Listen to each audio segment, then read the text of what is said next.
नमस्कार दोस्तों।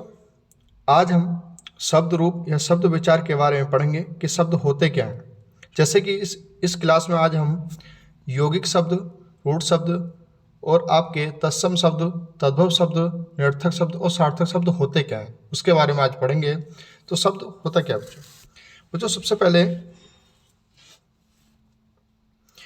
भाषा के 3 अंक होते हैं। भाषा के कितने अंक होते हैं? 3 नंबर। एक होता है आपका वर्ण, दूसरे पर शब्द और एक होता है वाक्य। ठीक है बच्चों, क्या होता है आपका? वर्ण, शब्द और वाक्य।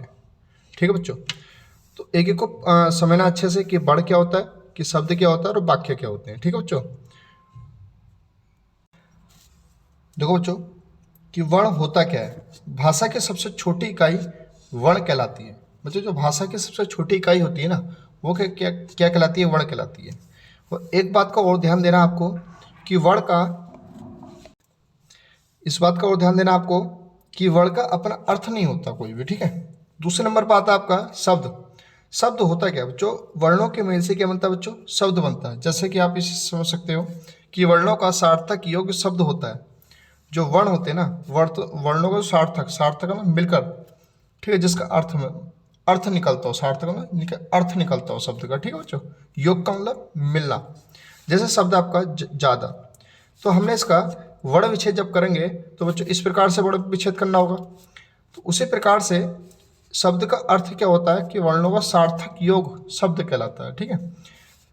अगला पॉइंट है आपका अर्थ के आधार पर सबसे छोटी इकाई क्या होती है? शब्द। अगर बात की जाए भाषा की सबसे छोटी इकाई क्या होती है, तो वर्ण होती है। और अर्थ के आधार पर सबसे छोटी इकाई क्या होती है? शब्द होती है। ठीक है बच्चों। उसके बाद है बच्चों शब्द के भेद। ठीक है। शब्दों के भेदों की संख्या अलग अलग आधार पर अलग अलग संख्या होती है बच्चों। शब्दों की जो संख्या होती है वो अलग अलग होती है आधार पर। ठीक है। जैसे कि नंबर 1 होती है आपकी रचना के आधार पर शब्दों के भेद। तो बच्चों रचना के आधार पर शब्द जो होते हैं आपके 3 प्रकार के होते हैं। नंबर 1 होते हैं आपके रूढ़ शब्द, नंबर 2 होते हैं आपके यौगिक शब्द और नंबर 3 होते हैं आपके योग रूढ़ शब्द होते हैं। बच्चों रूढ़ शब्द कहते किसे हैं? रूढ़ शब्द कहते किसे हैं? जैसे कि जिसमें संधि, समास, उपसर्ग या प्रत्यय ना हो। ठीक है। मतलब कहने का मतलब बच्चों ये है कि जिनका संधि विच्छेद ना हो। ठीक है। इस प्रकार से सिंपल आप याद रख सकते हो। ठीक है। जिनका संधि विच्छेद नहीं होता शब्द, वो अधिकांश कौन से शब्द कहलाते हैं? रूढ़ शब्द कहते हैं। जैसे घर है, तो घर का बच्चों संधि विच्छेद नहीं कर सकते। नल है, ठीक है, धूप है, मेंढक, पेड़, स्त्री, जल, नर आदि काफी शब्द होंगे। इस प्रकार से याद कर लेना। जिन शब्दों का संधि विच्छेद नहीं होता तो वो कैसे शब्द कहलाते हैं? आपके रूढ़ शब्द कहलाते हैं। या आप परिभाषा से भी याद रख सकते हो, जिनमें संधि, समास, उपसर्ग या प्रत्यय ना हो, वो शब्द कैसे कहलाएंगे बच्चों? आपके रूढ़ शब्द कहलाएंगे। ठीक है। उसके बाद आपका यौगिक शब्द। यौगिक शब्द क्या होते हैं बच्चों? यौगिक शब्द के बारे में आप देख सकते हो, या इसकी परिभाषा इस प्रकार से भी याद कर सकते हो, जो शब्द रूढ़ या रूट से मिलकर बनते हैं। ठीक है। जैसे कि बच्चों जिन शब्दों का संधि विच्छेद किया जा सकता है ना, उस प्रकार से याद कर सकते हो। जैसे कि हमने एक रूट शब्द लिया आपको जल, एक रूट लिया धारा, तो दोनों को अगर आपस में मिलाओगे, देखो जल का संधि विच्छेद नहीं कर सकते ना धारा का कर सकते। अगर दोनों रूट शब्दों का आपस में मिलाएंगे तो कैसा शब्द बनेगा बच्चों? यौगिक। यौगिक का मतलब क्या होता है? मतलब मिलना, मिलकर बनना किसी चीज से। ठीक है। जैसे पृथ्वी है अगला शब्द, पृथ्वी, तो पृथ्वी का संधि विच्छेद नहीं कर सकते, तो पृथ्वी कैसे शब्द होगा आपका? रूट शब्द होगा। दिन भी कैसे होगा आपका? रूट शब्द होगा। अगर हम दोनों शब्दों को मिला देंगे तो क्या बनेगा? पृथ्वी दिन। ठीक है। जैसे आपका रात है, रात भी आपका कैसे? रूट शब्द है। दिन कैसा आपका? रूट शब्द है। तो इससे क्या बनेगा? रात दिन। ठीक है बच्चों। जैसे कि आपका अगला है आपका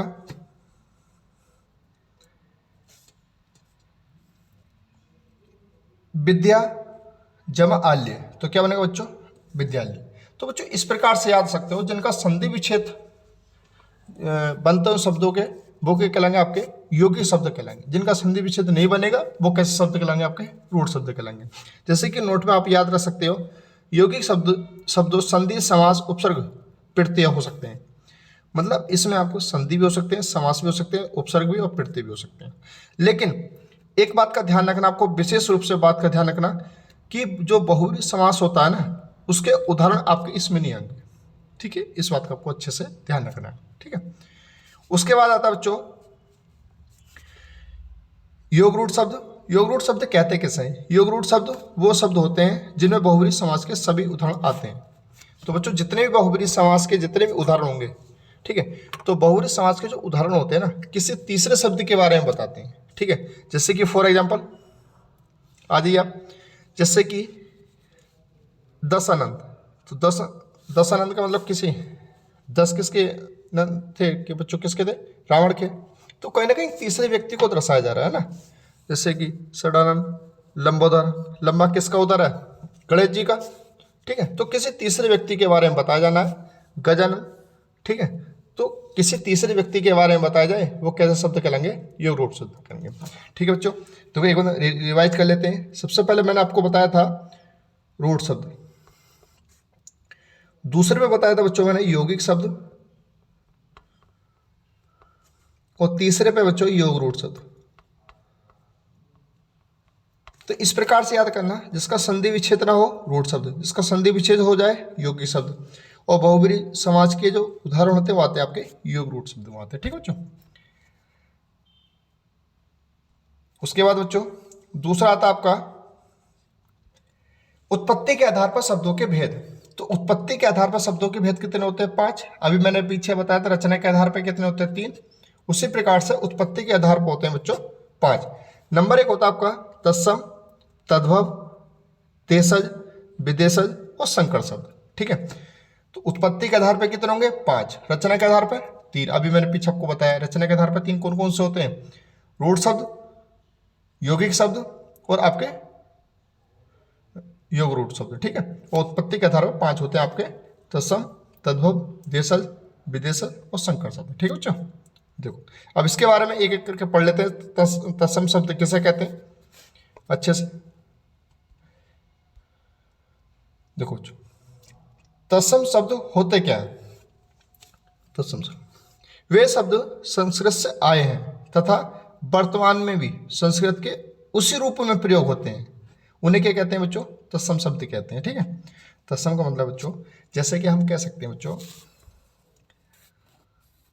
जो संस्कृत के शब्द होते हैं ना बच्चों, संस्कृत से, तो वो शब्द कैसे करेंगे? तत्सम कहलाएंगे। ठीक है, आगे आपका जैसे कि मूल भाषा की इकाई है तो संस्कृत है। अगर बात करता है कि इसकी मूल भाषा की इकाई क्या? संस्कृत है। ठीक है, संस्कृत भाषा से अन्य भाषाओं का निर्माण क्रम से किया गया। तो कौन कौन सी भाषाओं का निर्माण किया गया बच्चों? तो सबसे पहले थी कौन सी? संस्कृत थी। उसके बाद क्या बच्चों? पाली। पाली के बाद प्राकृत, अपभ्रंश, और अपभ्रंश के बाद हिंदी। ठीक है बच्चों, उसके बाद आता आपका तद्भव। वे शब्द जो संस्कृत भाषा से आए हैं तथा वर्तमान में उन संस्कृत शब्दों का प्रयोग किसी अन्य परिवर्तित रूप से किया जा रहा है, उन्हें क्या कहते हैं बच्चों? तद्भव कहते हैं।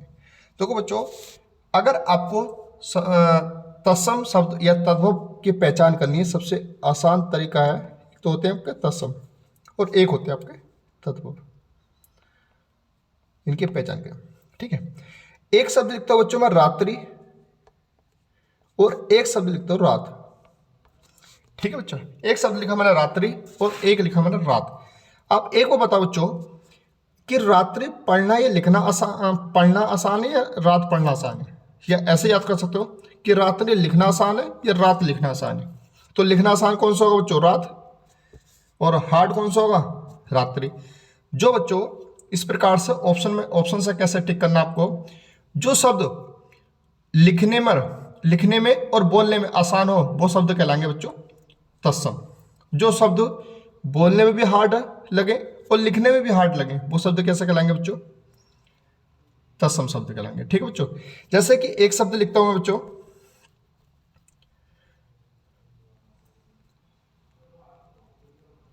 एक शब्द लिखा मैंने क्षेत्र। क्या लिखा बच्चों? क्षेत्र। और एक शब्द लिखा मैंने खेत। तो क्षेत्र हार्ड हुआ वर्ड और खेत कैसा हुआ? खेत आपका हुआ आसान हुआ। तो जो आसान होता है ना लिखने में या पढ़ने में, जो आसान होता है वो कहलाते हैं उसके तद्भव, और जो लिखने में या पढ़ने में हार्ड हो वो कहलाते हैं आपके तत्सम। इस प्रकार से ऑप्शन से टिक कर लेना। जो पढ़ने में या लिखने में हार्ड हो वो तत्सम कहलाएंगे, जो पढ़ने लिखने में आसान लगे आपके वो शब्द वो कहलाएंगे आपके तद्भव शब्द कहलाएंगे। ठीक है बच्चों। उसके बाद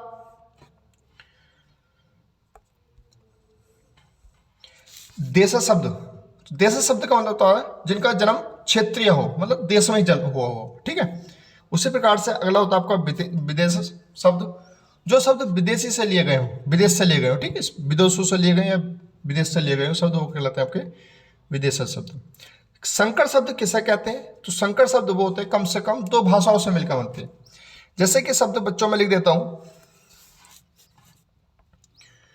एक शब्द लिखा है मैंने रेलगाड़ी, रेलगाड़ी। ठीक है, तो रेल कैसा शब्द है बच्चों? तो रेल एक अंग्रेजी का शब्द है ना बच्चों, एक अंग्रेजी का शब्द है रेल। और अंग्रेजी शब्दों की पहचान क्या बच्चों? जो हिंदी में मतलब सेम लिखे जाए और इंग्लिश में भी सेम लिखे जाए। ठीक है, रेल को बच्चों, ठीक है, उस प्रकार से वो कहलाते हैं आपके अंग्रेजी शब्द। गाड़ी शब्द कैसा बच्चों? हिंदी का। तो एक शब्द आपका अंग्रेजी का शब्द और एक आपका हिंदी का शब्द, तो दो भाषाओं से मिलकर बना है, तो शब्द क्या कहलाएगा आपका बच्चों?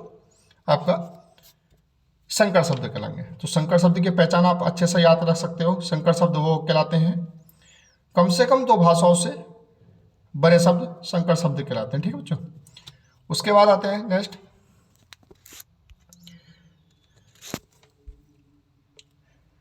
उसके बाद आते हैं विकार के आधार पर शब्दों के भेद। बच्चों देखो जो पुराना पीछे पढ़ा जा रहा उन्हें भी आपको रिपीट करते चलना है। जैसे कि सबसे पहले मैंने कौन सा लिखवाया था आपको? रचना के आधार पर। रचना के आधार पर कितने होते हैं बच्चों? रचना के आधार पर होते हैं 3। नंबर 1 कौन सा बताया था आपको? रूढ़ शब्द। दूसरे नंबर में बताया था मैंने यौगिक शब्द, और तीसरे बताया था योग रूढ़ शब्द। ठीक है, उसी प्रकार से मैंने आपको बताया था उत्पत्ति के आधार पर। उत्पत्ति के आधार पर कितने होते हैं बच्चों? 5 होते हैं, तत्सम, तद्भव, ठीक है, देशी, विदेशी और आपके संकर शब्द। और तीसरे प्रकार पर आता है विकार के आधार पर। ठीक है, विकार के आधार पर कितने होते हैं? 2 होते हैं। ठीक है, विकार के आधार पर होते हैं 2, एक तो विकारी शब्द और अविकारी शब्द। कौन शब्द? विकारी शब्द और अविकारी शब्द। ठीक है बच्चों। विकारी शब्द और अविकारी शब्द होते क्या है, दोनों में अंतर क्या होता है? तो बच्चों आप इसे इस प्रकार से समझ सकते हो। विकारी शब्द वे शब्द कहलाते हैं, वे शब्द कहलाते हैं जो शब्द लिंग वचन काल कारक में परिवर्तित हो जाते हैं। ठीक है, मतलब जो चेंज हो जाए वो शब्द क्या कहलाएंगे? आपके विकारी शब्द कहलाएंगे। और अविकारी शब्द उन्हें कहते हैं जो चेंज नहीं किया जा सकते। ठीक है बच्चों, जो चेंज नहीं किया जा सकते वो क्या कहलाएंगे? आपके अविकारी शब्द कहलाएंगे। जैसे कि एक शब्द लिखता हूं बच्चों में, जैसे कोई बच्चों मैंने शब्द लिखा है एक लड़का, एक शब्द लिख दिया लड़का। ठीक है, अब एक बताओ लड़का को चेंज कर सकते हैं? विकारी की परिभाषा क्या होती? ऐसे शब्द जिनका रूप लिंग वचन या काल आदि के परिवर्तन से बदल जाता है उन्हें क्या कहलाते हैं? विकारी शब्द कहते हैं। अब लड़का शब्द है कोई बच्चों, अब लड़का का लिंग चेंज कर सकते हैं, लड़का क्या हो जाएगा? लड़की हो जाएगा। मतलब जिन्हें परिवर्तित किया जा सकता है तो वो शब्द क्या कहलाएंगे बच्चों? विकारी शब्द कहलाएंगे। जैसे कि एक शब्द लिख दिया मैंने सिर्फ, सिर्फ लिख दिया। तो बच्चों एक बताओ ये वर्ड लिख दिया मैंने सिर्फ, तो ये इस वर्ड को चेंज नहीं किया जा सकता, न लिंग में चेंज किया जा सकता है, न किसी वचन में, न किसी काल में चेंज किया जा सकता है। तो ऐसे शब्द कहलाते हैं बच्चों अविकारी शब्द कहलाते हैं। अच्छे समझ में आया? ठीक है बच्चों, आगे अब देखो बच्चों परिभाषा पर आ जाइए इसकी कि परिभाषा विकारी शब्दों की परिभाषा होती क्या है। तो विकारी शब्द होते हैं आपके ऐसे शब्द जिनका रूप लिंग वचन या काल आदि के परिवर्तन से बदल जाता है, उन्हें विकारी शब्द कहते हैं। ठीक है बच्चों, विकारी शब्द 4 होते हैं। तो विकारी शब्द कौन कौन से होते हैं बच्चों? कभी कभी एग्जाम में मालूम कर लेता है और यहाँ से आता जरूर है बच्चों से। ठीक है, तो सबसे पहले होता है संज्ञा, सर्वनाम, क्रिया, विशेषण। तो बच्चों इसके बाद संज्ञा, सर्वनाम, विशेषण, क्रिया के बारे में बताया जाएगा। ठीक है, तो पहला होता है आपका संज्ञा, सर्वनाम, क्रिया, विशेषण। तो बच्चों इस प्रकार से भी सवाल आ सकता है कि विकारी कितने प्रकार के होते हैं? तो 4। तो ये भी मालूम कर सकता है जो सर्वनाम अविकारी में आता है या विकारी में आता है। तो सर्वनाम किस में आएगा? विकारी में आएगा। विशेषण भी किस में आएगा? विकारी में भी। क्रिया किस में आएगी? विकारी में। और संज्ञा भी विकारी में आता है। जैसे कि फॉर एग्जाम्पल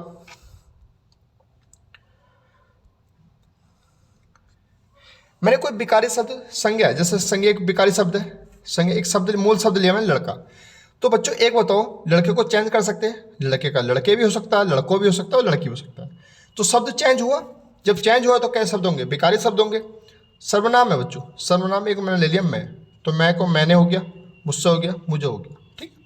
क्रिया ले लिया खा, तो खा का खाता भी हो सकता है, खाती भी हो सकता है, खाते भी हो सकता है, खाई भी हो सकता है, चेंज किया जा सकता है।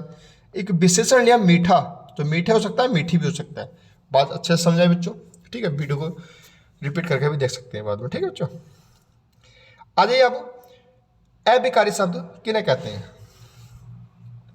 तो बच्चों अविकारी शब्द किन्हें कहते हैं, मैंने अभी बताया आपको, ऐसे शब्द ऐसे शब्द जिनके रूप में कोई भी परिवर्तन नहीं होता, वो कैसे क्या कहलाते हैं, आपके अविकारी शब्द कहलाते हैं। मतलब ऐसे शब्द जो लिंग वचन काल कारक में परिवर्तित नहीं किए जा सकते, वो क्या कहलाएंगे, आपके अविकारी शब्द कहलाएंगे। अविकारी शब्द जो होते हैं बच्चों, ये भी कितने होते हैं, 4 होते हैं।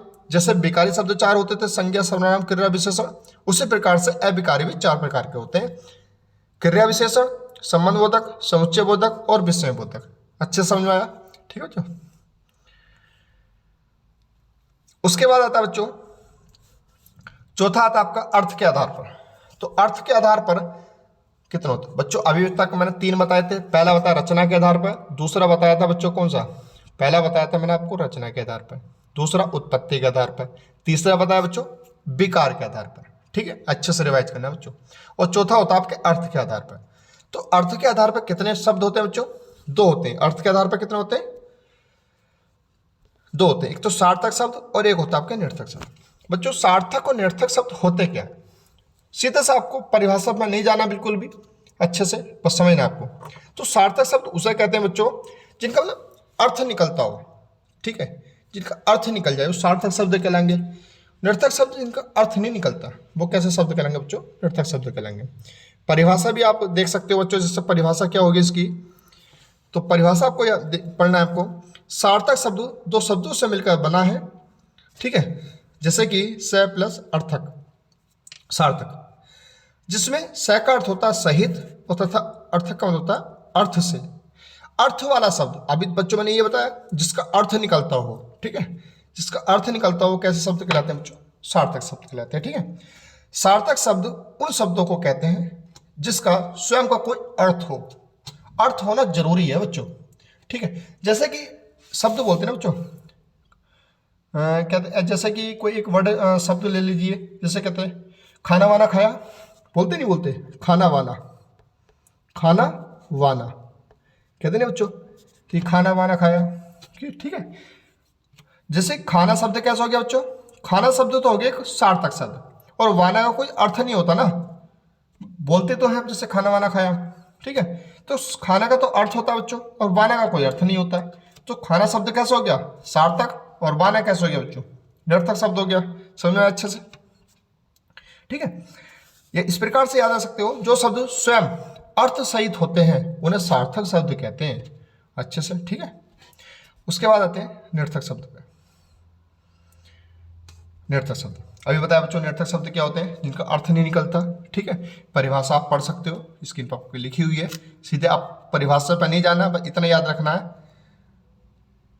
निरर्थक शब्द को बिना अर्थ वाला शब्द भी कहते हैं, क्या कहते हैं, बिना अर्थ वाला शब्द भी कहते हैं, ठीक है, जिनका कोई अर्थ ना निकले। जैसे कि बच्चों, जैसे कि हमने लिए चाय वाय, तो चाय का तो अर्थ है बच्चों, चाय का तो अर्थ है, लेकिन वाय का अर्थ नहीं है। तो चाय कैसा शब्द हो गया आपका, सार्थक शब्द हो गया, और वाय कैसा अर्थ हो गया, शब्द हो गया आपका, निरर्थक शब्द हो गया। तो इस प्रकार से, जैसे रोटी बोटी, तो रोटी का अर्थ है, बोटी का कोई अर्थ नहीं है। आगे आपका दाल वाल, दाल का अर्थ है, तो दाल कैसा शब्द हो गया, सार्थक, वाल का कोई अर्थ नहीं होता। प्यार वार, बोट सोट, पानी वाली, ठीक है, क्या है, दारू वारू, वो भी शब्द हो सकता है, ठीक है बच्चों। ठीक है बच्चों, आज हमने शब्द को कंप्लीट किया है। एक बार मैं रिवाइज करा देता हूँ सारा कि शब्द होते क्या बच्चों, ठीक है। शब्द कितने प्रकार के होते हैं, तो बच्चों शब्द होते हैं, मतलब अधिकांश जो दिया है शब्द ऐसे दिया नहीं, निश्चित रूप से इतने प्रकार के होते हैं, लेकिन शब्द आपको मैंने सबसे पहले बताया था रचना के आधार पर, ठीक है, रचना के आधार पर बताया था, आपको उत्पत्ति के आधार पर बताया था, ठीक है बच्चों, विकार के आधार पर बताया था, और एक बताया था बच्चों अर्थ के आधार पर बताया। तो 4 बताएं बच्चों, अच्छे से आपको समझना है कि ठीक है। ठीक है बच्चों, अगर वीडियो आपको अच्छी लगी हो तो बच्चों चैनल को सब्सक्राइब और वीडियो को ज़्यादा से ज़्यादा शेयर करना। ठीक है बच्चों, मिलते हैं नेक्स्ट वीडियो में। धन्यवाद।